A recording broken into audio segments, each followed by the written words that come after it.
Magluluto tayo ng paneer. Indian food. Meron tayong, yan, yung ating sibuyas. Meron tayong cinnamon,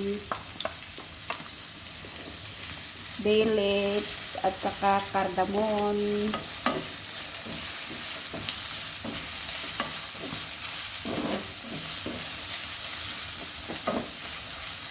Gisa-gisa natin yung ating sibuyas dyan. Ayan. Hintayin natin mag-brown-brown ang ating sibuyas. Saka natin ilagay ang ating ginger at saka garlic. Ayan. Nag-brown na po yan. Ito naman ang susunod. Ang ating ginger at saka garlic. Pagkatapos, tomato. Meron din tayong cumin at saka garam masala at saka chili powder.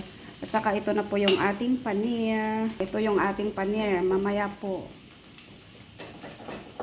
Kailangan ganyan na po siya magka-brown. Ilagay na natin ang ating ginger at garlic. Ayan.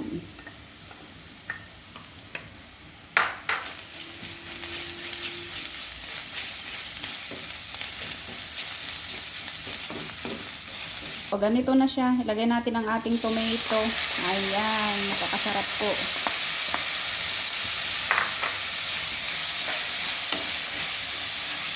Ganyan na po siya.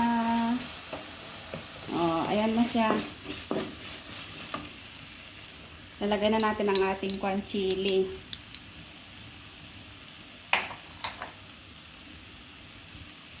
Ang ating powder. Cumin. Garam masala. Nangangamoy Indian na siya. At ating turmeric powder. Ganyan na po siya. Maglalagay na po tayo ng tubig. Vegan na siya. Ayan. Oh, ilagay na natin ang ating kefir. Natin ang ating paneer.